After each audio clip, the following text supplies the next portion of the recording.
My real privilege to invite Professor Gabriel Reynolds, who's going to chair today's session. He's the Crowley Professor of Theology, University of Notre Dame, works on the Quran and the related issues on Islamic thought, but especially the study of the Quran, also comparative work with the Quran and other Near Eastern scriptures. Please help me to invite Professor Gabriel Reynolds to chair today's session. Gabriel.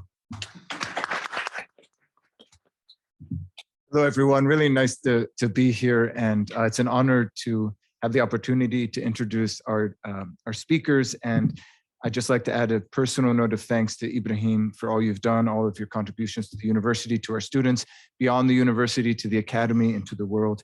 And it's really a pleasure to be part of this event. Thanks to all of you for being here. Before I forget, an important note is that there is a lunch, as mentioned, so don't run off right afterwards.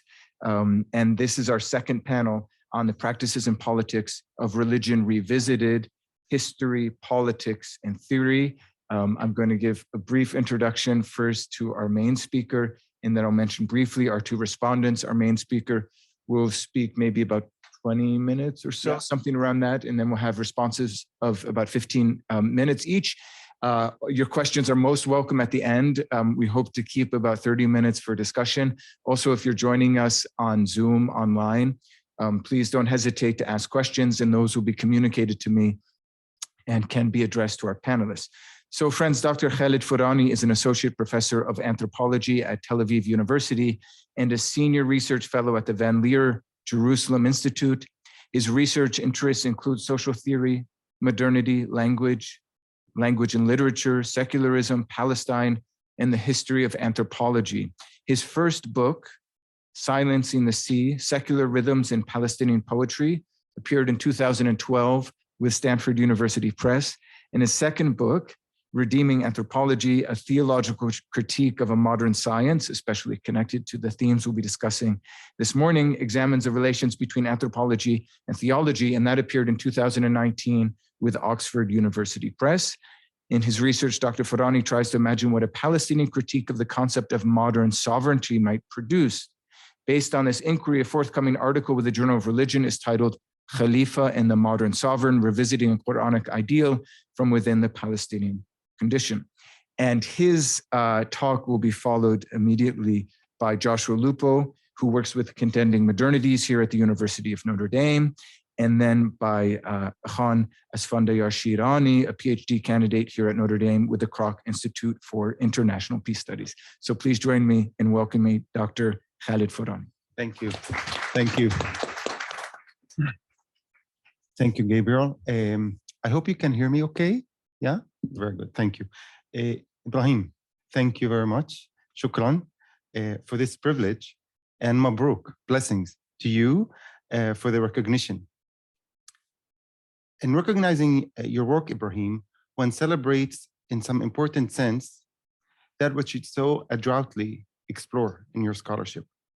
And for me, that has been the tension between argument and faith, between faith and doubt in the life of the intellect. I also want to take a moment to congratulate Notre Dame and the Mirza family for honoring the vitality of your work. My short presentation will revolve around three axes. First, the story of the book, not quite all of its story, but the story of its composition, the argument of the book, and its current vistas, where I'm heading. I'll try to minimize my talk and hopefully optimize Q&A. In terms of the story of the book, and to be more precise, not the story of its place in my intellectual parcours so far, because if you want to know more about how I wrote this book, you might want to see what I've been doing as a student of Talal Asad, the son of Muhammad Asad, who was presented yesterday. For the last 12 or so years, I've been researching the question of secularism in various kinds of places, poetics, aesthetics, political theory, and so on and so forth. But today I want to focus on the story of the book's composition. But for you to make sense of its composition as a story, I want to first say something about its aim, the aim of the book. It's a book about the secular making of my discipline. I've been trained as an anthropologist. And more specifically, about exploring this secularity through the eyes of theology. Methodologically speaking, I did an anthropology of anthropology. What that means, it means I've went and interviewed anthropologists and observed their traditions in 3 countries, the United Kingdom, France, and the USA. I wanted mainly to hear how anthropologists respond to 3 questions I've had. 1, what attracted them to the concept of culture, culture being such a pivotal concept of the discipline, why they cared about the concept of culture. 2, what was the method by which we mean ethnographic immersion in the field? What was it about for them? What was it like to go to live and inhabit a distant land? And typically that was the case methodologically. And 3, what they hope to accomplish through a lifelong dedication or at least involvement with the discipline of anthropology. And I opted to interview with these questions senior or retired anthropologists on the premise, right or wrong, but on the premise, at least that the premise that guided my inquiry, that anthropologists, perhaps academics at this stage, are more inclined to speak openly about their academic pursuits. They would speak, perhaps, I assume, fearlessly about why they've been doing what they were doing over the decades. Theoretically, so I just explained methodologically what I did. Theoretically, what I wanted to do is to explore the complexity of the ways in which secular science, in my case, anthropology, in the modern research university, relates or does not relate to theological language. Okay, I tried to explain now the method and the objective. Now let me go straight to the story of its composition, because Notre Dame, in fact, is part of the story. I didn't plan it this way, but it ended up being this way. My family lives in Haifa. I happen to be a Palestinian citizen of Israel. My family happens to be part of the Palestinians, 1,600 who didn't flee, okay? And it's my hometown. Didn't flee in 48, that is. And I needed a place to seclude, a place to write this book after coming back from fieldwork in these countries. And I couldn't leave for sabbatical. I had technically had the opportunity, but family-wise, it wasn't really appropriate. It wasn't really right. My children, 2 of them were in high school. 1 of them was just finishing high school. And so my wife, my brilliant wife, Helene, had an idea that I could retreat to a monastery somewhere in Palestine, work on the book during the week, let's say from Monday till Friday, on the weekend come home. At that time, I was friends with people from a movement in Italy called, I still am, Focalori. I don't know how many of you heard of them. I didn't know about them until 7, 8 years ago. And they took upon themselves so kindly to help me find out that kind of monastery, that it housed this Muslim anthropologist trying to write a book on Christian theology. And lo and behold, they introduced me to Father Russ McDougall. How many of you know Father Russ McDougall? If you don't know what you're losing or you're missing. But Father Russ, then the Dean of Tantour, immediately grasped what I'm doing and welcomed me to stay at Tantour. And indeed, that's what I did over 2 semesters. Again, because I couldn't leave abroad, I would come to Tantour just on the outskirts of Beit Lahem and work on the book. And thanks to his, meaning Father Russ, I know he's hearing us here, so I hope I'm not putting him on the spot or embarrassing him.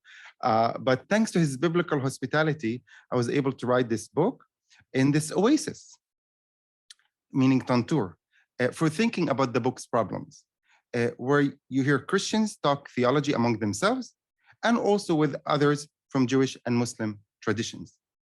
Tantour, in some sense, lived up to its name. I don't know how many of you are aware. Tantour is a word in Arabic, and it used to be the conics, a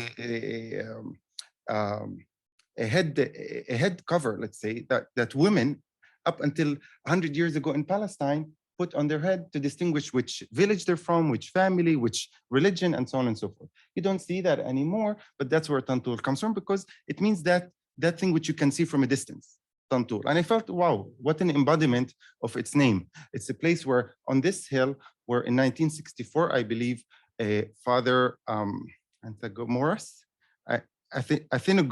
Athenagoras, the patriarch, I'm sorry, of Constantinople, and Pope John VI met in 1964. And it was a place where people from different religious traditions, persuasions met. And exactly what I experienced in writing this book at Tantur. Let me just take a sip and say something else about the story of composing this book. I'm not sure I would have been able to write this book if I were actually to be at another university, at another secular university, as typically, conventionally, sabbaticals go. Academics go and travel to another institution, right? So, in fact, the book came, the way it came precisely out of the location it was written at, Tantur. So while it wasn't easy, in fact, it was painful to see, and because it wasn't easy to ignore the Israeli wall of racial separations right outside Rachel's tomb, right outside the entrance to Bethlehem. It was quite easy, on the other hand, at Tantur to forget about the city of secular holiness, that is Tel Aviv, where I teach. This is because the distance to Tantur allowed me from the premises of a secular research university. I was there able to read, discuss, and debate theology at the library, at lectures, and talks with visitors from Notre Dame and many other places over meals. And they all have helped me to see my discipline really as though I were from the outside. It helped me look at my discipline with the eyes of an external body of knowledge, and that is theology. And I think that was a great, immense gift and privilege to be able to step upside one's own discipline and look at one through the eyes of a discipline we learned over the decades to fear, we anthropologists. And in that sense, Tantur allowed me what I call now theoscape, or theoescape, perhaps. It's funny, theoscape or theoescape. And it wouldn't, I think, the book wouldn't have been, as I said, wouldn't have been written out the way it did if it weren't for the location that is Tantur. So much about the story of the composition. Let me now take you closer to the book's argument. In contrast to secular or religious received wisdom that a modern academic discipline, in my case, anthropology, is constituted only by the negation of theology, I argue for allowing a more robust vision of the science-theology relation. In the case of anthropology, modern anthropology, and insofar as it is a modern science, indeed, it is constituted by, of course, the banishment of theology, but also, and this is where it gets for me interesting, about the continuation of theology by other means. And if that's not enough, I also argue that anthropology stands to profit from a critique of it, of anthropology by theology, and more specifically, a critique of academic reason. Reason with big R, if you wish. That was the book's argument. We can, unpack it in the discussion, and maybe from the responses you'll hear. I would rather dwell on where the book has left me, because I had this feeling. I vividly still recall it, rightly or wrongly. I was wondering if that's how, speaking of the prophetic, Moses felt on the vistas of Canaan, the land of Canaan. Thankfully, I didn't have any General Joshua, but but I was wondering, like, what is it like to reach a place and say, okay, I've made it this far, and I'm not sure what is ahead of me. I really am not sure, but I felt I reached a whole new land I didn't expect. And indeed, I remember vividly, as I write the conclusions, I'm opening to a whole new land. It's called the land of revelation. What is revelation about? What is the relation between revelation and reason? This is the question that the book led me to. A question I don't have answer for. But that's where it seems it's a vista I might be coming to explore in greater detail in the coming years. Specifically, as Gabriel pointed out, I've been interested in thinking about the relation between reason and something that's so foundational to our modern politics, so foundational that is, as it's been constituted by Hobbes and Rousseau, and that is the concept of sovereignty.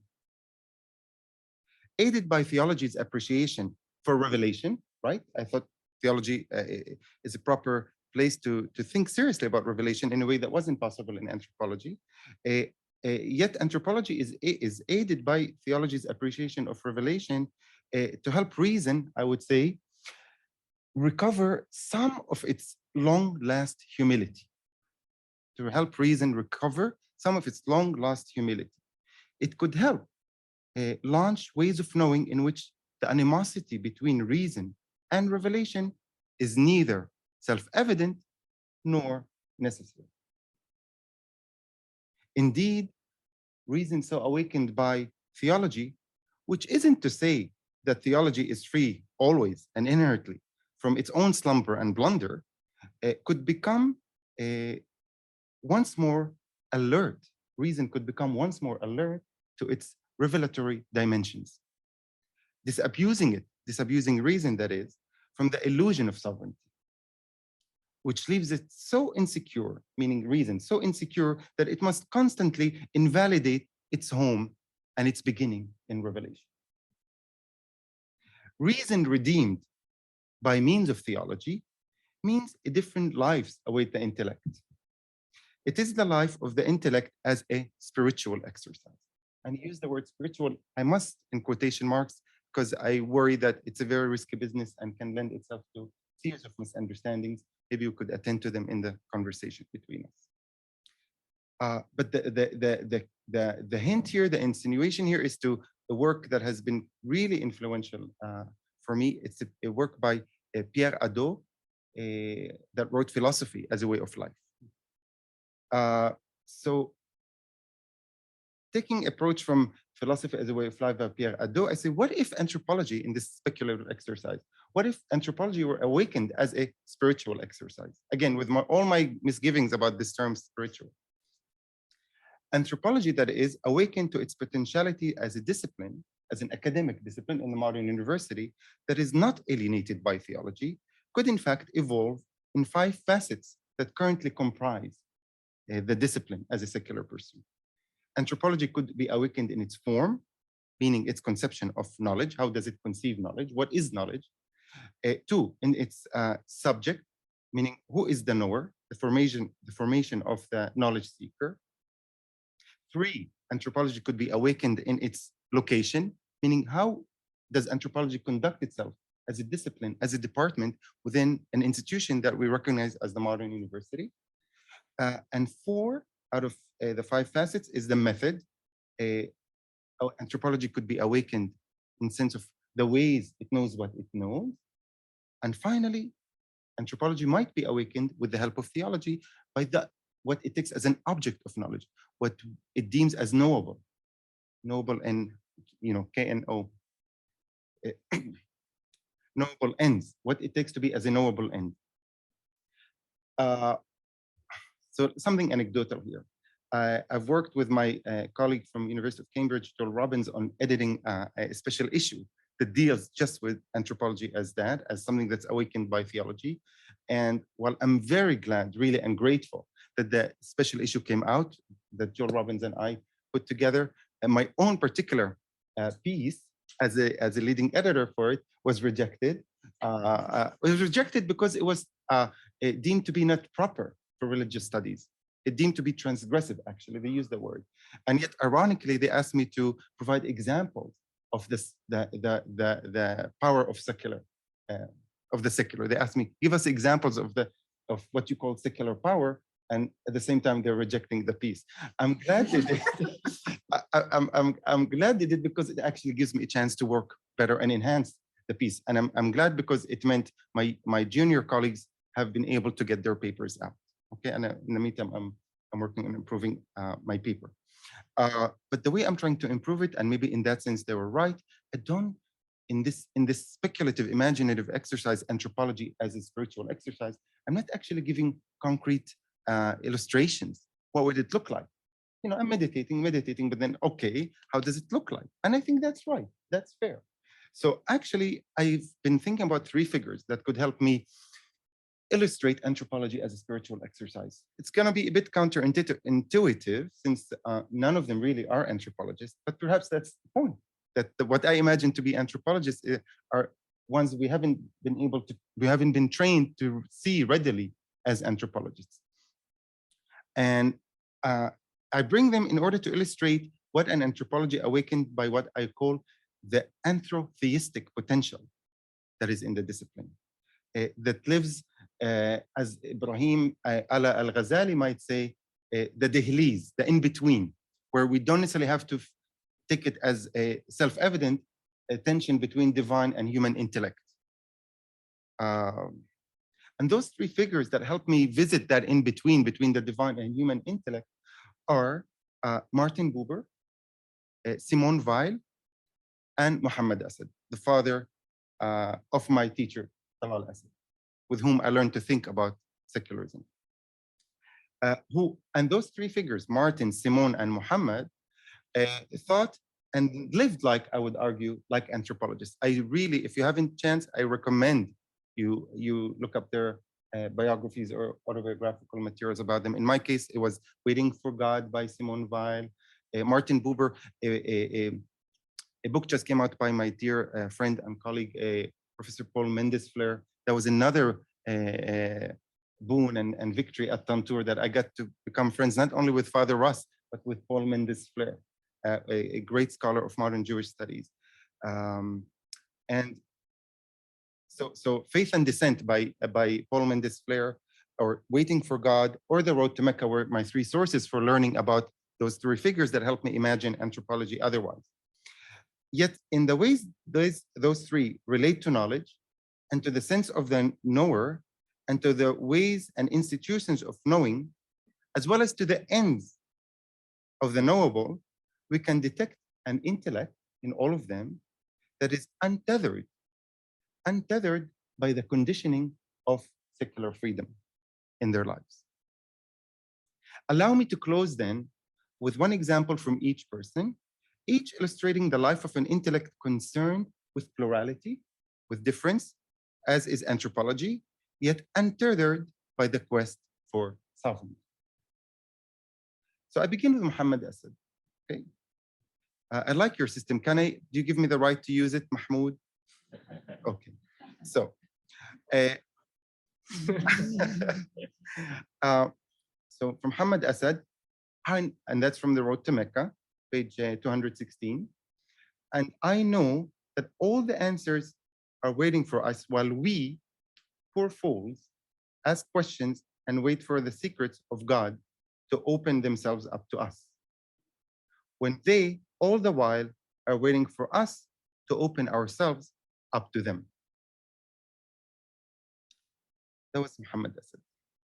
From Martin Buber, again from Faith and Descent, that came out in 2019 by Paul Mendes-Flair, I quote, "All journeys have secret destinations for which the traveler is unaware.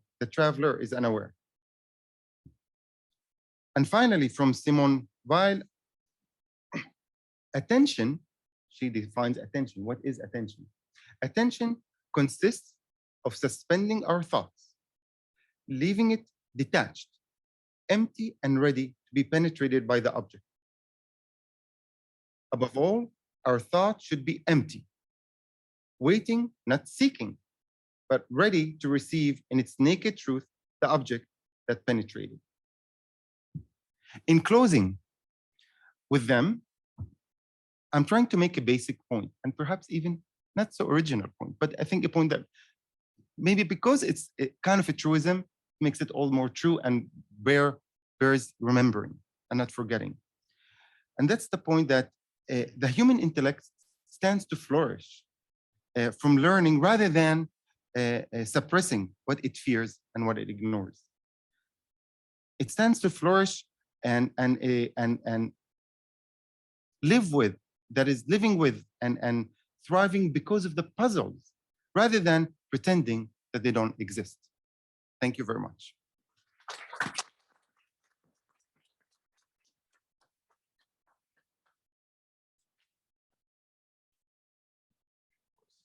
Is this okay? Can you hear me? Great. Well, first I want to thank Professor Musa for inviting me to respond to this wonderful book, and really for being a mentor to me as a Continued Modernities staff member for the past few years. So my training is in religious studies. And so for those in theology or in history, I'm going to come at this at like maybe a slightly different angle, because I think actually this book raises questions that religious studies scholars should be more attentive to.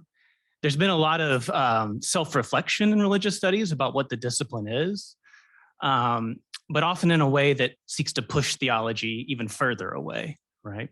And I think this book opens up the possibility of what it might mean to think with theology as opposed to it. So Khalid Furani's Redeeming Anthropology is an incisive, bold, and polemical book which asks anthropologists to re-examine their attempted severing of ties from theology. While aimed primarily at the field of anthropology, the book poses questions that are relevant to the wider humanities.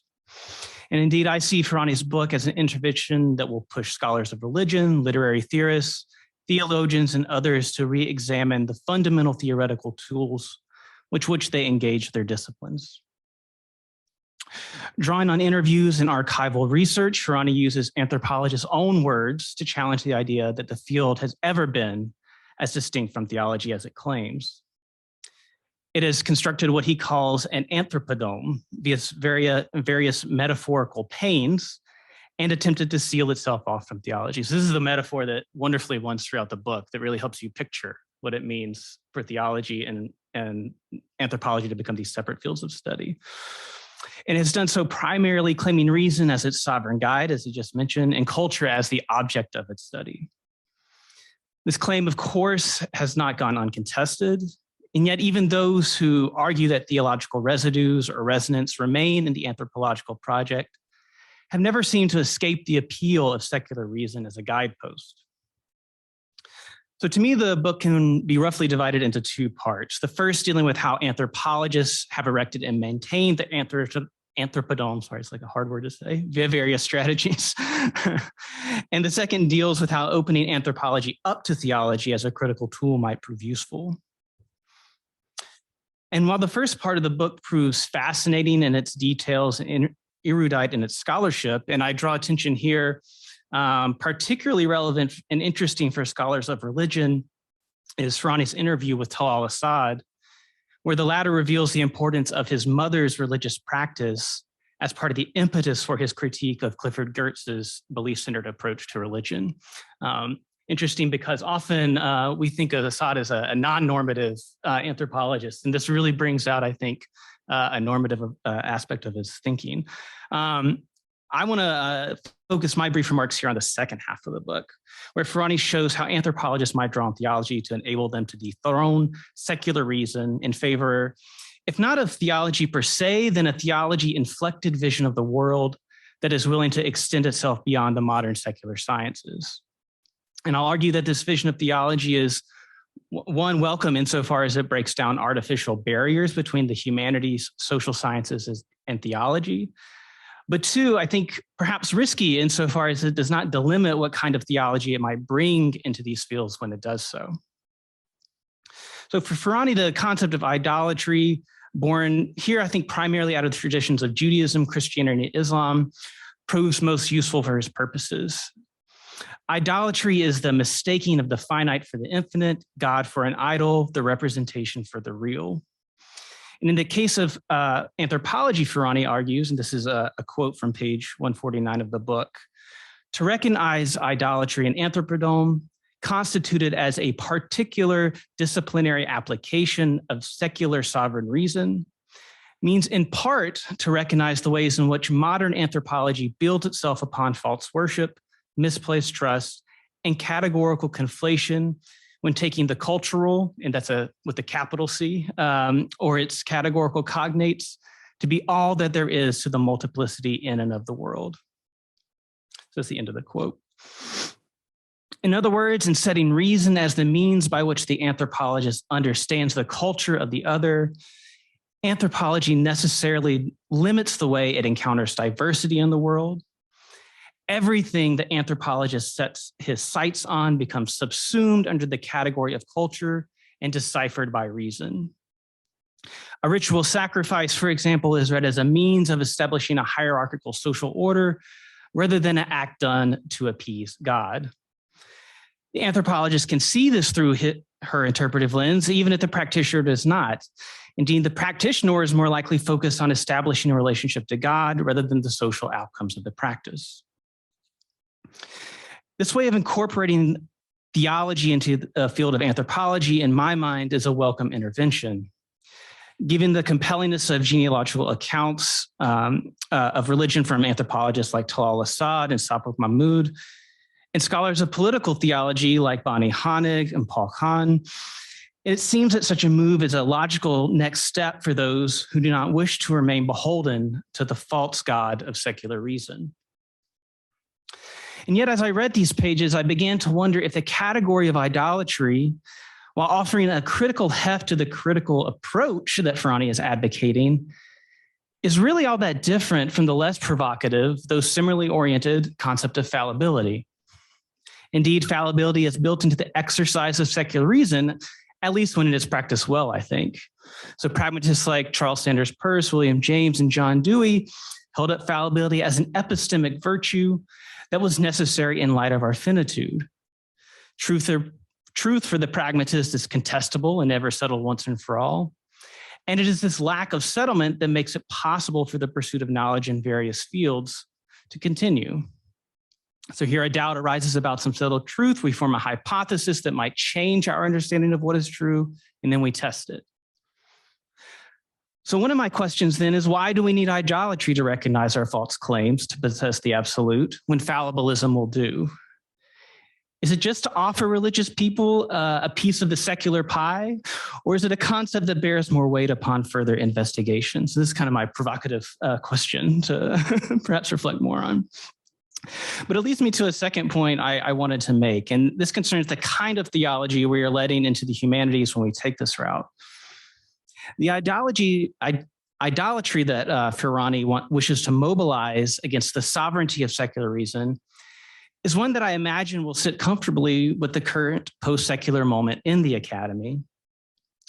Furani's claim in the conclusion, however, that we should also be more attentive to revelation is one that I think might ruffle the feathers of the more sensitive secular scholars among us. So on the value of revelation, Furani writes, theology offers revelation as a chief means for averting confusion as to where sovereignty justifiably belongs, for precluding it from realms where all is finite and transient, where none can ultimately be self-sufficient. I wrote that? Yeah. It's nice. I see revelation as a possible resource in revitalizing anthropology's form of reasoning by helping it first to recognize and then retrace its steps, this time away from sovereignty stalemates and degrading entrapments, where all that I ask is only what in sovereignscape can be safely answered. That's the end of the quote. To allow revelation to speak for itself rather than to try to discipline it via secular reason is a task that Furani sets before us. To do so would allow for a kind of multiplicity that is currently taboo, not only in anthropology, but I think also in the wider humanities as well. So using my discipline of religious studies as an example, to employ revelation as an analytical concept will be considered by most scholars of religion to cross over from the field of religious studies to theology, the biggest taboo you can commit in the field. Unfortunately so. So this is a value that is an epistemic divide along with an institutional and almost social one, I would say.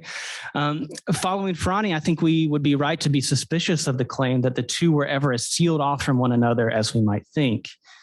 And yet what this lack portends for how we engage theology, to me, requires more scrutiny.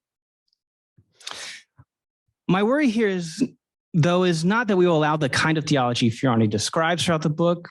This is one that can humble claims of the secular human sciences. Indeed, this is a theology that I have suggested is pragmatic. It is fallible, open to multiplicity, and suspicious of claims to sovereignty. But again, this is a very specific borrowing from theology, one which allows theology perhaps to resemble the kind of secular pragmatism that many scholars would already be comfortable with.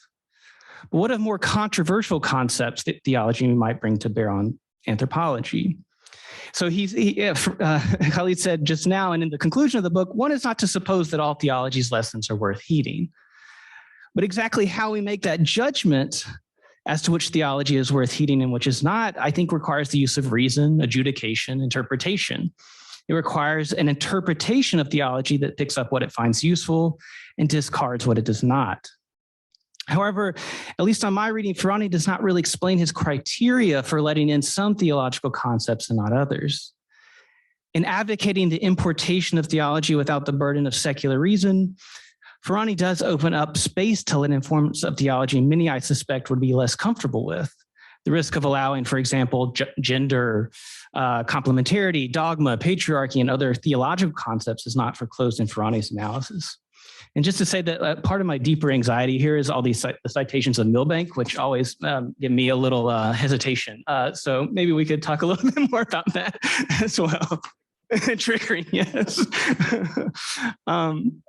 So I want to move towards my conclusion via an allegorical story from the science fiction writer Ted Chiang. I do this in the spirit of both Furani's book, which I think is beautifully written and employs analogical thinking usefully in making its argument, and in the spirit of Professor Musa, for whom literature has often served as a guiding spirit in his thinking. So in the Tower of Babylon, Chiang reimagines the story of the Tower of Babel from the perspective of a miner who is employed to climb the tower and dig upward into the vault of heaven, a vault that it turns out is made of granite and requires human ingenuity to crack open. Along the journey up the tower, many of his fellow workers wonder if what they are being employed to do is an act of hubris. Indeed, there's a story of a flood that led to a great deal of destruction, which resulted from previous attempts to crack open the vault. Further, as they climb, they pass by all the features that make the natural world humans inhabit familiar, including the sun, the stars, and villages that people have built along the path up to the tower. They are treading in unfamiliar and dangerous territory as they climb. Nonetheless, the miners proceed up the tower, finally arriving just below the vault of heaven in order to complete their work. Over the span of many years, they slowly chip away at the granite by warming it with fire so that it will crack more easily. They employ pickaxes then to break up the loosened granite. Eventually, our protagonist miner cracks open the vault and is nearly drowned when a deluge of water follows. He finds himself trapped with a few other workers as those left behind seal them off in the tunnel to avoid being caught. After swimming up through the tunnel that has burst open, he awakens to find himself on the ground. For some time, he struggles in his new space, unsure of where he has arrived. Eventually, he runs into a caravan, and he's told by a man in the caravan that he is in the land of Shinar, exactly where he began his journey. The protagonist reaches the conclusion that the world is not arranged vertically with the natural world below and with humans living below and God above in the heavens. Rather, the world is arranged like a seal cylinder where heaven and earth are not separated, but exist alongside one another. Without getting exactly into how this world looks, and you can spend plenty of time on Reddit looking at various dudes figuring that out, the conclusion seems to be that when we look into the heavens, we are in fact looking at ourselves, albeit from a different vantage point. So I could not help but think of Chiang's work as I read Furani's book, especially given the metaphorical description of the Anthropodome, which its inhabitants have attempted to construct to separate themselves from theology, i.e. the heavens. In reading Furani and Chiang together, I wonder if we might begin to think of the Anthropodome and theology not as separate spheres arranged vertically, but as overlapping and indeed inseparable ones. Here, rather than leaks of theology showing up in the Anthropodome, we might imagine theology and the secular as already breathing the same air, so to speak. Here, immanence and transcendence are not above and below, but intermixed and porous. And here we might also find ourselves in a position where sovereignty does not reign, as there is neither an above or below, and neither reason nor theology is king.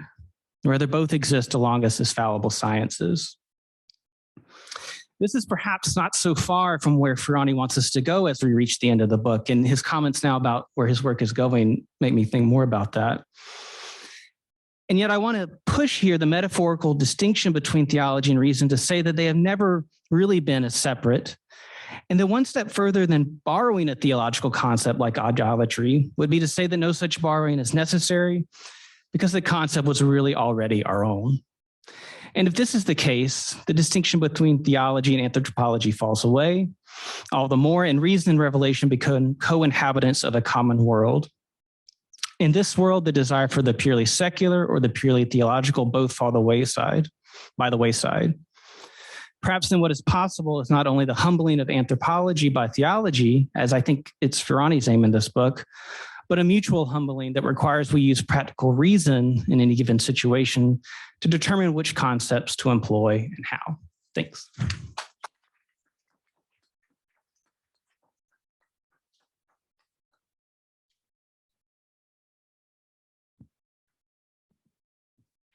Well, thank you very much, Josh, for that. And thank you for inviting me to speak here today. I'm really grateful to Professor Musa as my advisor and mentor, and for being a friend as well. And I'm really looking forward to engaging this conversation with everyone here. And my eyesight is terrible, so I'm going to have to bring this up a little bit.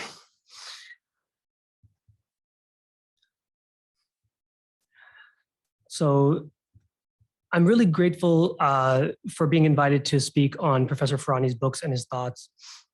He touches on disciplinarity, the ethics of the project of the humanities, and delivers a strong critique of the ideals, or as he would put it, the idols of the modern academy. Academics might learn something from the transdisciplinary work that Furani does, allowing him to see beyond the blinders we often wear as we trot along the path carved out by an enlightened reason. Some of us can't see the forest for the trees, while some of us might see the forest, but we miss the horizon. And others of us are in a cave, still watching shadows play out on the wall, perhaps even unaware of the sun itself. All of these perspectives are, in fact, knowledges and different kinds of knowledge. But Furani teaches us that they are limited in very important ways by reason with a capital R, reason with a very particular and Eurocentric, and I would say colonial genealogy. From my perspective as an historian and peace studies scholar, I found in Redeeming Anthropology again and again an affirmation of the values of interdisciplinarity and the new perspectives we can find when we look from the vantage point of a different discipline, a different life experience, and through the idea of difference itself. Sometimes in ways that leads to a deep and valuable critique of our own discipline. Sometimes that view can articulate for us questions that have haunted our work without us being aware, as ghosts on the peripheries of our vision. Furani defines anthropology as the study of alterity or difference in a world that is a reduction of the divine, a condition that Nietzsche would call modernity. The categories of reason, culture, and state become idols for worship, placed on altars to the infinite, but themselves are very much finite. Yet he reminds us that anthropology is ultimately also about the self. Thus, Furani's engagement with theology reminds us that talking about God, the infinite, as anthropology's other, is thus an invaluable tool for critiquing the unthinking worship of idols that not only do not deserve it, but also dismiss valuable and essential parts of humanity as beyond the scope of human knowledge, such as value, truth, aesthetics, and practices of peace and justice. My own historical work also deals with the theological, and I wonder about cosmologies that oriented thinkers in the past, before we all became subjects to the modern condition. The secular event, as Furani puts it, that is the formation of our disciplines. Shah Waliullah Dehlavi, a Muslim scholar in 18th century Mughal India, raises questions about reason and the place of the state in the divine cosmos. He deals with questions of alterity and thinking about religious and cultural divides within the Islamic world, as well as the diverse settings of the Indian subcontinent. Yet, as a historian in the academy, there are values and reasonings that Waliullah holds that creates epistemic difficulties for a modern scholar. Yet not for all modern scholars. There are scholars of Shah Waliullah in the subcontinent that I rely on, yet their work is, quote, theological, and thus can only be part of the modern Western Academy through my citations. This is an example of an epistemic injustice for scholars that help buttress the modern academy in invisible ways, though they are denied access to it. The historical and the theological are cousins to the anthropological and the sociological, but the family of knowledge is much, much broader, as Furani reminds us. Furani's text reminds us that as anthropologists search for difference abroad, historians delve into the past. One is firstly a spatial quest, the other first temporal, but both culminate by dealing with differences. The questions that arise resonate deeply because we are all asking a simple question that the anthropologist Furani quotes inevitably raise. Who are we? And even more importantly, who can we be? For historians who have often fallen prostrate before the idol of the state, producing nationalist discourses that deifies the state for the purpose of national unity, that question was answered differently than perhaps for historians today. But the effects of that kind of historical writing continues to reverberate in our temples to reason, the modern research university. But that view of reason, however, limits historians' perspective on the past. And instead of a good hard look in the mirror of history, we end up staring into a funhouse mirror instead. For anachronistic modern reason only allows the motivations of others in the past to be reduced to self-interest, economic profit, or religious bigotry. These motivations speak much more to our demons today than offering a candid and impartial view of people in the past. Without such a view, we remain beholden to the idols of our present, and we become static and inflexible. For a richer history that also allows us to become more than we are, Furani might say that historians as well as anthropologists need to break down some idols. Historians are motivated to dig up the past. Some do it because they apparently just like digging. But some others dig because perhaps they might find something in service to our collective future. Historians have to engage with the present because their work never ultimately reaches the past. Anthropologists seem to live similar lives, immersing themselves in the soil of distant places so they can speak to an audience of their contemporaries at home. Some humans today even excavate the earth itself to move our future selves. Fuel made of dinosaurs, called petroleum, kind of technological necromancy. All of this digging, albeit exhausting and generative, comes with a series of both epistemic and also ethical pitfalls. For what does the anthropologist or historian owe their subjects as well as their audience? How should the historian hammer the idol of the state?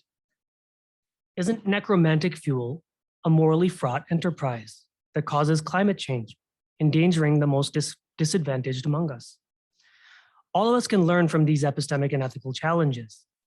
The sovereignty of secular reason limits the questions that can be asked in the modern academy and binds scholars to a meager and frail view of reality. What we sacrifice is a complex and creative engagement with our world, but hope is not lost. Even within the sovereign secular dome, Furani's theosphere leaks in, bringing with it alternatives and glimpses of a world where our disciplines are not entangled within the epistemic intestines of the modern state.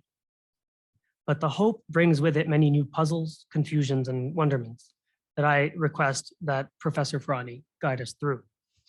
I will do so in a trinity of questions. The first question that I would pose is your view of the concept of idolatry itself. For its definition as a confusion of ends worthy of life's devotion, asks the question of whether idolatry is a limitation of what is worthy, worshiping specific idols. And thus, what would non-idolatrous worship look like for an anthropologist? Put simply, what kind of anthropology can we produce when we go beyond the idol of reason and state?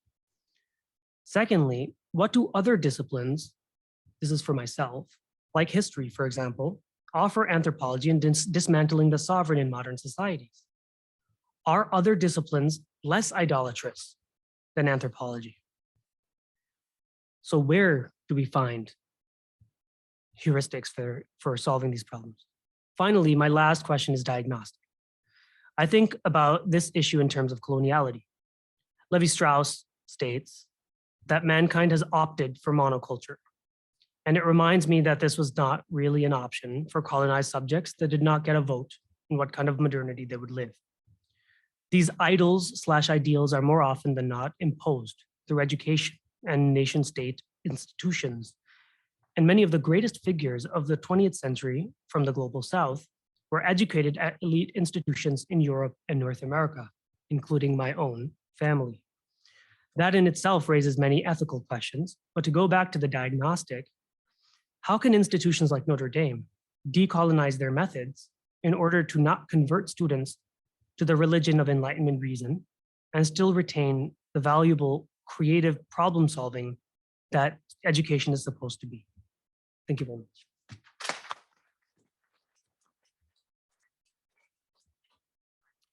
Thank you so much, Khalid, Josh, and Khan. If I may, it was wonderful. And I think we'll follow Rashid's precedent in inviting you first to give a brief, maybe 2-3 minute response to the responses, and then we'll open it up to discussion.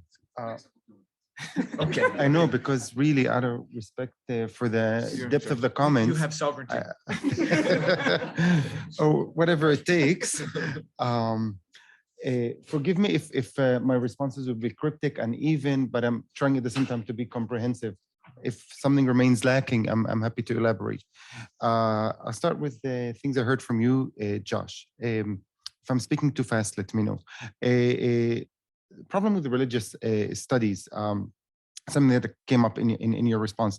My trouble with religious studies has been, or my discipline, or even anthropology, it's okay that position has been, it's okay for other people to have theology. It's okay for other people to have religion, right? But we academics, we're rational, reasonable human beings. That's something we study. It's not something we espouse. And that's where the trouble for me begins, during that line. Yet I still have to say that theology has been useful for me to think with. I hope it's obvious to you, I'm not a theologian, right? I'm not a partisan for theology, but it's been very, very useful for me, fertile even, to think with and through about not about the religions of other people, but our own intellect, our own secular academic intellect, to take some distance from it and see what theology could help us reflect more critically about it. So it's been, to use a metaphor from one of my favorite philosophers, Ludwig Wittgenstein, theology has been my ladder out of my own puzzles. Okay? You asked me about criteria, Joshua, criteria for choosing theology and what kind of theology. The criteria is very simple, guided by the very etymology of the word criteria. It's been a form of critique. Theology has been for me a form of critique, right? Think about the etymology between criteria and critique. And insofar that theology has been the other, right? The other of my discipline, my anthropology, then it's been that kind of critique. And let me just use an example. E.B. Taylor, one of the British founders of modern anthropology at Oxford, he said, oh, theology is not what we do. Theology is precisely what we shouldn't do. And that got me thinking, you know what, let's take seriously one of the recommendations of James Clifford: pay always good attention to where disciplines draw their boundaries. And don't believe what practitioners say, oh, we don't do that. Okay, so that suspicion was planted there. It's not for me really to humble theology, Joshua, as I heard you exhorting me to do so. I'm a new kid on the block. It's not for me to humble my host. My home discipline is anthropology, so I'm fine critiquing my discipline. And it's not because I believe theology is beyond reproach, clearly not. Again, I'm not here to promote I'm not speaking from within the discipline of theology, a discipline that I barely know. I'm not even equipped to answer how to think clearly about fallibility versus idolatry. But I need to think more. Thank you for bringing this up. It's a concept I'd like to learn more about, fallibility. But you asked also, why do we need idolatry? Well, idolatry for me has been a category of critique, obviously. And that's part of the argument. The argument that has me think outside secular reason, that for too long, really too long, has thought religion to be something other than, or not related to critique. Really, I asked myself, religion is the antinomy of critique. That's interesting. It's just about faith, and faith is the opposite of critique. What do we then, how do we make sense of the Abrahamic story? Right? Smashing the idols. Isn't that an act of critique? So if idolatry was useful to Francis Bacon or to Karl Marx, both of them used it as a category, why wasn't it good for Khalid Furani? with respecting all the difference, you know, with respecting and honoring all the difference. And in terms of why sovereignty, I guess both as an academic, as an intellectual, but also as a Palestinian subject, I've been very interested in exploring the tragedy of sovereignty, the illusion of sovereignty. You know, to think, oh, we can live on our own, right, without any interdependence with others and to other things. So maybe I'm trying to revisit sovereignty as a way to reaccess what I feel gets all too quashed and crashed under sovereignty regimes, and that is our own sense of fragility. I haven't talked about that yet here. Esfandiar, what would a non-idolatrous worship look like? For me, it would look like as a James Scott, I think, seeing like the state. It would be seeing not like the state. You see, it's allowing our intellect to go beyond what the state wants us to do or think. For example, in the case of history, the discipline of history, the mother of sciences, right? At some point was, what does it benefit from a critique of idolatry? Maybe a history not committed to seeing like the state would actually help us see the complexity of time and the puzzles of the category of time. Time is not linear. History doesn't actually exhaust all the senses of time. Precisely would help us understand why Nietzsche would have to write something called meditation on timely and untimely meditations on history or something like that. Forgive me, I'm forgetting the title. I don't know how to answer your question now. How can Notre Dame or any actually institution for that matter decolonize their methods? But definitely if we continue to think about a theological critique of anthropology, it doesn't just mean us being nicer to people of religious faith, clearly, right? It means asking, what do we do in the academy? Why knowledges are distributed the way they are? Should it continue as if it's self-evident? So let me stop here. Thank you.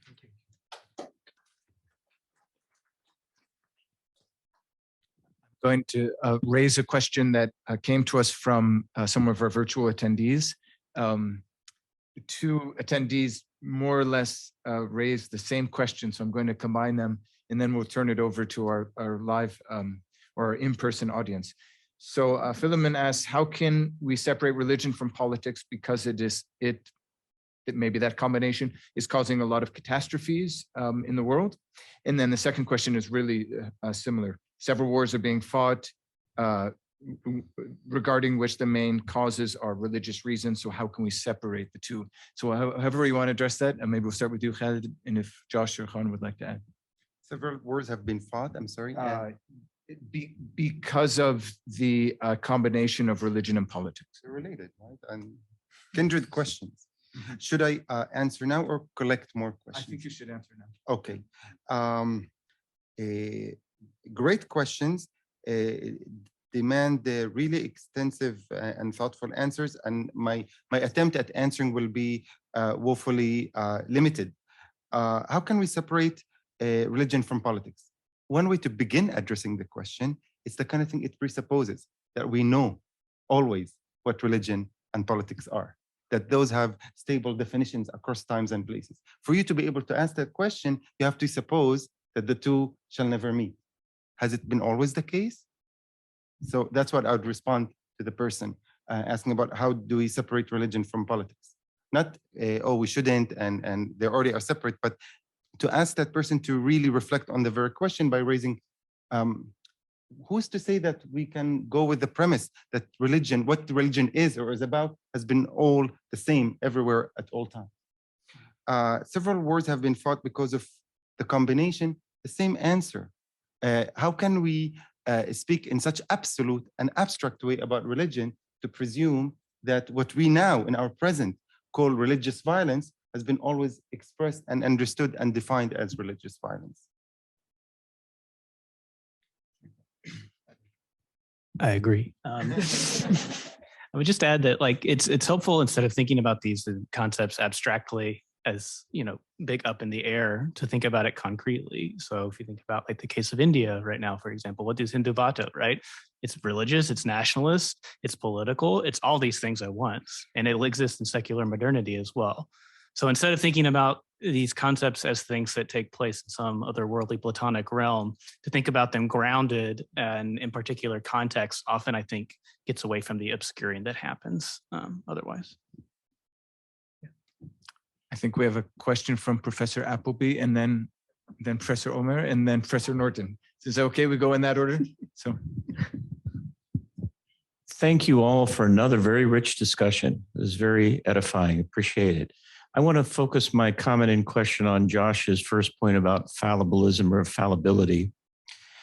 And in the tradition that you invoked of Peirce and Dewey and James, in which there is in rational inquiry a self-correcting element, if it's properly understood, self-critical element, in which knowledge is always open-ended and subject to revision.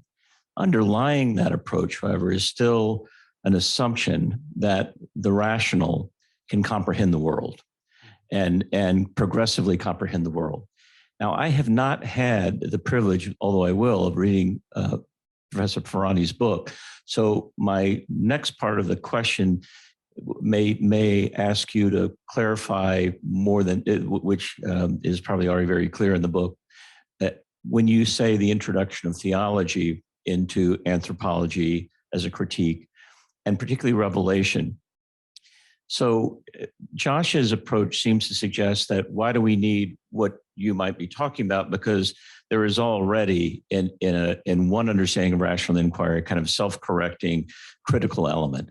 However, term revelation, and here I'll speak from kind of a part of a Christian theological perspective, is radically disjunctive from reason. And both in particularly the Protestant, from Luther to Barth, you know, when revelation comes, when the word of God comes, it's radically discontinuous with the rational. It is disruptive, and it is from a different order of knowledge. This is probably not the way to put it. In Catholicism, which in some ways this is too glib, but some ways emphasizes more continuity between reason and rational inquiry and revelation, nonetheless, there is still, reason takes you to the doorstep, in a way, to the threshold, but actually it doesn't deliver the goods. You can't get to a Trinity rationally. And if you do accept the Trinity, a lot changes in your view of the world and of the self and of subjectivities. So it's too much long-winded. The simple question is, if Josh is reading you correctly by saying, why do we need this? It would seem your intervention is kind of modest, but you can read it in a way by using a term like revelation and even theology as something really quite radical, in which we are giving a certain place of privilege and access to a way of knowing and a way of ethical reasoning even that is in radical discontinuity from what James or Peirce or others would consider the self-correcting function of knowledge as we understand it in most of the secular academy. Hope that makes sense. Right. I honestly, quite honestly, I feel you understand what I'm trying to do better than I am able to express. I don't agree just that that we can get to revelation without even without bringing theology. I think there's something radical once you bring revelation to the table. And similar to the traditions that Dean Appleby was describing, I happen to come from a tradition, in this case Islam, where yes, there's tension. Yes, there is a radical break between reason and revelation. But there's a way in which to think about, I think, I'm really walking a landmine here. I think there's a way in which to think about reason as enlivened and enriched by revelation and possible because of revelation. And you've seen that you don't have to actually come from a religious tradition to believe so. Allow me to bring, just anecdotally, the sentence that now comes to mind from a giant of the 20th century Western philosophy. Heidegger. Where does he put the beginning of truth? In intuition. Is intuition something we control? Yet he wants us to trust intuition, thinking that's where truth begins. Let me stop here for now. Well, since you mentioned Heidegger, because I was actually going to say it's Professor Appleby's point that, I mean, my pragmatism is a more tragically inflected one that is filtered through Heidegger in some ways, because I think that in some ways the pragmatists are a little too optimistic about what reason can accomplish. And one thing I like about Heidegger is the kind of abyss that opens up underneath when you consider existential death as the kind of the end that you cannot see past. It does open us up to radical new forms of imagining how we are in the world. But perhaps it's like the religious studies intuition of me to like say that I'm not sure that that's the same as revelation exactly. Yeah. And no, I did want to ask actually, Khalid, at least in the Islamic tradition, right? Revelation happens once and it's done, right? So how do we re-engage with revelation without using all of like the sort of human fallible sort of reasoning that we have available to us, right? Because that's maybe goes back to Scott's point too, right? When you have some kind of revelation available to you through a theological tradition, there's at some point that revelation stops, right? And how do you have it available to you beyond that is, I think, a good question. Yeah, thank you. First, I would have to, oh, I'm sorry. Thank you, Asfanjar, for this question.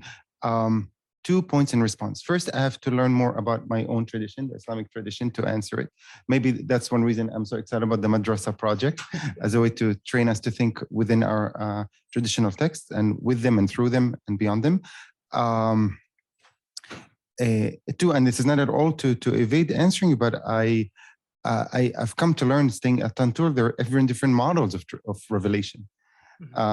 Naively, when I have been spoken to, for example, I remember distinctly Father Ross and David Burrell and David Newhouse taught me to think about revelation from within the Christian tradition. With my Muslim bias, I thought revelation means something embodied in a book, right? No, for a Christian, I'm told revelation is the very life of Christ. It's not a book necessarily; it's the very living of Christ, and differently, of course, still for the Jewish tradition. But the point is to start taking revelation seriously, despite or regardless of the different formulations of it and different paradigms of it, but to start taking it seriously in a way that helps us think afresh about what it means to live with reason and allow reason to re-access its own fragility. I'm not coming here to be an anti-reason. I hope that much is clear to you. But reason as the other, as has been the other, not the other that really negates reason, but helps it live more modestly. Well, thank you. I mean, so I really have to read the book. My common question, I think, relates to how I'm compelled to put you kind of within a broader genealogy. And, you know, I've read a lot of Tal al-Assad's work and also followed some of the work that kind of emerged out of it, including Sabah Mahmoud. And so I was thinking of, you know, as you were talking and the respondents were talking, I was thinking of, you know, that volume that asked the question, is critique secular? And I think it also connects to Josh's point. And so in terms of my own analysis of some of the work, some of the, you know, one thread of the genealogy emerging from that kind of engagement with the secular as a discursive tradition is how, in a sense, it offers a really important critique of the construction of the secular as the binary of the something called the religious, and so this is a deep critique of modernity, but then kind of ironically it emerged on the other side of it, re-articulating kind of a reactionary analysis of of tradition. And so I'm also thinking of a whole kind of discourse or conversation that is really flourishing right now. For instance, in really expanding the scholarship on political theology, basically interrogating, demystifying, like, oh, something presents itself as secular, but really it's not. And I'm going to identify and excavate, the hidden theology behind it, or the Christianity behind it, or Christianism sometimes more than the Christianity or Christian tradition. And so I wonder, I'm just curious to hear more about how do you think perhaps your work, as you also kind of, connect to that, as a genealogy, how it, to what degree maybe you offer resources to overcome the binary in a sense. I engage with Sabah Mahmood, and I kind of concluded that she, through the critique of modernity, she emerges out of it as a modernist herself, kind of despite herself, by kind of reversing or, in a sense, being reactionary. So to what degree you offer resources to think more robustly about the secular outside of the, in a sense, reversing the binary, a different kind of question is also about the choice of looking at three virtuosos individual, Buber and Simone Weil and Assad, and how would you also connect it to broader, in a sense, these are mystics, and how would you connect it to, to broader understanding of society and the political. And so these are the sets of questions that this brief conversation generated for me.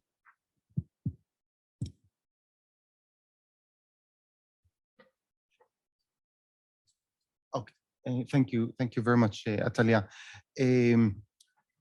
I'll try to respond to your first question about the binary secular versus religious by combining it or aligning it a little bit with Asfandyar, because I worry that I ignored to attend to something crucial that came up in his question, yet I believe they converge. And that's to think about the relationship of who we are when we pursue an intellectual life, who we are when we reason, when we apply reason. I guess it seems to me, in retrospect, at the very bottom of my inquiry is to not forget to what extent all our quest for knowledge, whether we're admitted or not, whether we like it or not, whether we are conscious of it or not, are essentially ethical quests. So my purpose has been not simply to say, oh, behind our secular masks, there are Christian, Muslim, Jewish, truth. The unmasking isn't really my business, to deconstruct, in other words, but rather to reconstruct. Yes, but critique, again, I use it in a non perhaps common way, but really trying to keep in mind what was the word about critique. Critique, again, I will say it. Critique is related to criteria. It means the essaying. It means the gauging of limits, really. So I don't use the word critique to mean dismiss or trash, but rather to mean let's think afresh about borders and limits of things. And this is why I say God bless you, political theology people, Agamben, Agamben, Leo Strauss, and so forth. But I wanna learn something from you, God or so be it. But this will appear actually in my forthcoming book, article with the Journal of Religion from Chicago, is that I explain, and I admit this is explicitly and expressly a political essay, unlike anything I've written before, at an attempt at political Palestinian thinking about sovereignty. Is I say, okay, we can learn 1, 2, 3 from political theology, but let's also acknowledge the limits of this line of inquiry. We can't go on ad infinitum, unmasking and masking and masking. We need to be able to offer alternatives. And hence my interest in exploring what is Khalifa in the Quran as an alternative to think the sovereign. And more to in response to you, Asfandyar, you raised the question is how to really put the two together, the professional and the personal. This was a necessary premise for my book, not to bother to separate, as liberal grammar encourages to do, the personal from the professional. I've come to learn through my fieldwork among the anthropologists, and I can bring you examples from England and France and the US, how all of them actually had the privilege and the power and the confidence to share with me how their quest, their lifelong quest for decades in the academy, have been also a way to figure out who they are or have been or want to be. So for example, Dame Marilyn Strathern, who was an anthropologist at the University of Cambridge, she said for her, it was to try to become an anthropologist, to stay away from the religiosity that enveloped her in England. She heard a physicist, and that was ironic. She used it. Hearing the physicist give a lecture, the Reed's lecture, was her way to Damascus. You get the irony, right? She developed atheism. Lévi-Strauss, Claude Lévi-Strauss, if you recall the name from France, he said for him to go to anthropology, abandon philosophy, leave Paris, was a way to run away from the horrors of World War II, right? I think of Audrey Smedley, an African-American anthropologist. She ran away from Ann Arbor, went to Morocco because she got just fed up with the racial system in the United States. Or Sidney Mintz, the same, a famous anthropologist at Johns Hopkins, who studied the history of sugar in the plantation. He wanted to do anthropology because he too got fed up with racial inequality in the United States. So they didn't bother to separate why they were doing anthropology, why they were pursuing intellectual inquiry from the kind of society they wanted to inhabit or the kind of persons they wanted to be. But it takes that seniority and that courage to connect back what Kant thought we should separate. Thank you very much, Khalid and Josh and Khan. Very, very rich panel, a lot to think about. Khan, you asked the question about the issue of decolonize. So I think Khalid's book addresses the kind of, the big names in the field of anthropology and the kind of the ghosts or that they are dealing with, the whole question of the theological. My experience has been, I started off, as everybody knows, in the madrasas, then get into the Department of Religious Studies at the University of Cape Town. And there the kind of the virus of separating theology from religious studies already manifested, because some of my colleagues were liberation theologians writing serious books about, justice, fairness, equality, from a Christian liberal perspective, from Christian, not liberal, Marxist perspective, liberation theology perspective. And there were others who came strongly from the study of religion in America and saying, no, that cannot be done in the religious studies department. That must be completely separated. And here was I, the kid from the madrasa. I don't know this. I mean, I'm learning the vocabulary of the study of religion, and it's attractive, but my formation is in Islamic law, fiqh, usul al-fiqh, legal theory, ilm al-kalam, Quran, tafsir. We don't have those vocabularies. So we have to learn those vocabularies. And Jewish studies case is even more dire because it's been around for a long time. It has completely recast, at least one part of Jewish studies, completely recast itself in the image of religious studies and keeping the secular and the religious separate. And Islamic studies, and when I moved to the United States, Islamic studies goes through the same kind of, rigors. I don't want to say rigor mortis, but more the kind of the rigors of having to adopt these kind of categories. But yet, I think, Islamic studies gets a pass in religious studies because no one knows what Islamic studies is. It's whatever the Muslim says it is, right? and because Islamic studies, as now in the academy also, in North America, become more Muslim. There are more Muslim bodies now, or growing number of Muslim bodies in Islamic studies. So they bring their experiences to the table and say, we don't fully understand what these categories are. Or when they use those categories that the religious studies has created for them with this secular separation, they kind of subvert those categories and they fill it up with their own experiences. So it will be very interesting to see your second book on this topic. When I'm signing you a next book, is when you begin looking at the experience of, say, anthropologists in the global South of different religious and ethnic and religious makeup, but also, how do they respond and how do people think about, say, the category of religion or theology in Islamic societies, and how would that look like, and how would they respond to that? Because in my professional experience, I did not find that divide so deeply in my soul the way I see my Christian colleagues suffer. I mean, and I'm using the word suffering very, because it's so, I use it theologically. because the suffering is real. I mean, and some of my colleagues in religious studies would say, you must be able to critique your object of study, and you must be able to step out of it. Then only you can do religious studies properly. And I say to them, really, can you really do that?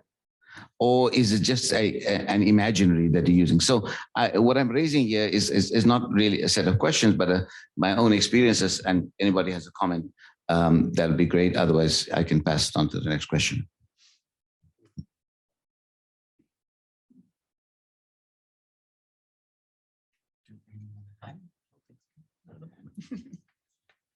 I see the microphone's been passed back, but Professor Norton, did you have an intervention too? I think you were in line. And then I think these will probably be the last two. And if the questions are pretty brief and the answers likewise brief, that would be beautiful. There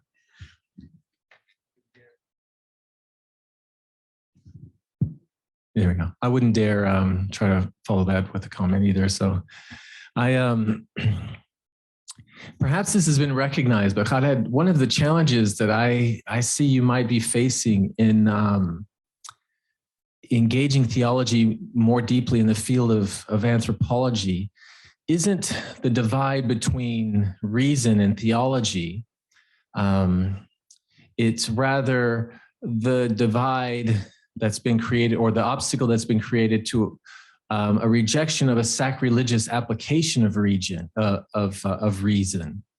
from the view of anthropologists, in that using reason to engage with the divine can almost be seen as a sacrilegious act or application of reason.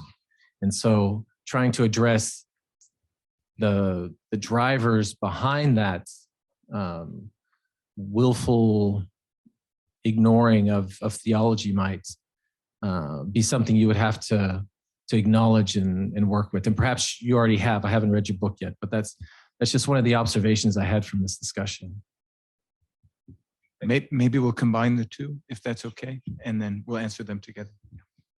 All right. And since I had to, but I will excise one, and we can talk about it later.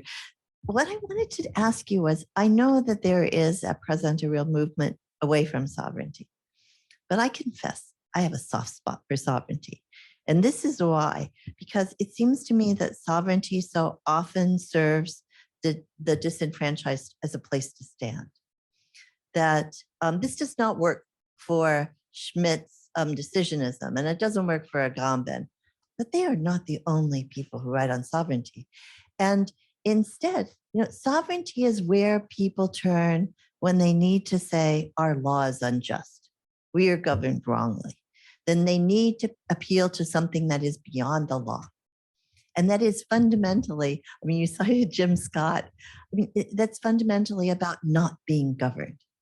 And the part about sovereignty that I think is, and I mean this seriously, that I think is divine, is that it is beyond the law, that it is fundamentally ungovernable, and that it provides a site from which people can appeal for justice. And those things, it seems to me, I think of no place where one could find it. If one eliminates sovereignty from politics, where will they go? Where will we go? We can only go going to the law. What a disaster, because there are so many unjust laws. And so often revolution or rebellion or reform come from the confrontation with unjust law. So I think one needs sovereignty, obviously a very different conception of sovereignty than Schmitt and Agamben offer, but a conception of sovereignty that is pretty alive in theological discourses of all kinds, of all religious kinds, I think. So I think you were I think you were actually friendlier to sovereignty than you think. Oh, really? I'd You like to should. be here. Maybe I just want you to. Okay, what's your name, please? Yeah, no, yeah. Hello, Brian. Thank you for your comments. So I'll try to respond quickly to both of you, Brian and Ian. Yes, reason and revelation schism isn't deeply the reason why we don't do a theology seriously and deeply within my discipline, anthropology. Perhaps I'm more inclined to say the schism between reason and revelation is symptomatic, is a side effect perhaps of the discipline, my discipline, trying to build for itself a secular identity, trying to find a home in the modern university. Because if I'm secular, then I don't espouse a religious intellect. And along the way, as a byproduct, I will learn not to appreciate revelation. So I hope that much is clarified. I don't know if I did clear that for you. And you and I have a lot to talk about, because if there is, no, really, because if there is a soft spot in me for sovereignty, I don't know where it is. Maybe you'll help me find it. But I'm sovereignty as a condition I live, and being a Palestinian citizen of Israel, and reading, for example, but not only, Hannah Arendt's observations about sovereignty in Europe, it's something we need to worry about a lot more than you're willing to allow. Arendt, for example, talks about the insidious consequences of sovereignty. But you know what? There's a place where we could both meet, no matter how harsh or soft the spot is between us for sovereignty, and that is, fine. I'll allow. Yeah, I'm ready to think along with you on that. That, well, we need to allow a space for the weak to appeal for justice, right? As you seem to say, a place to stand on. But precisely in the name of plurality, I would like to believe that we shouldn't have one principle governing our politics. For the last 500 years, it's been the paradigm of sovereignty. Can we now think of other paradigms, other principles to govern our politics, other than this metaphor of sovereignty? And that's what I'm inviting you in return to think with. Why do Hobbes and Rousseau need to be the ultimate limits of how we imagine politics? And I invoke Hobbes and Rousseau because, with all due respect to Schmitt, we owe a lot more to Hobbes and Rousseau than to Carl Schmitt when it comes to organizing and thinking and imagining our politics. Well, before we thank our panel, just a brief note to ask you to stay where you are, because we're going to have a closing note from Professor Musa. And I wanted to remind you again that there's lunch for those who can stay, and to thank again Keough College and all of you for being here, and special thanks to our lead speakers, but also to our other panelists. So please join me in thanking the panel.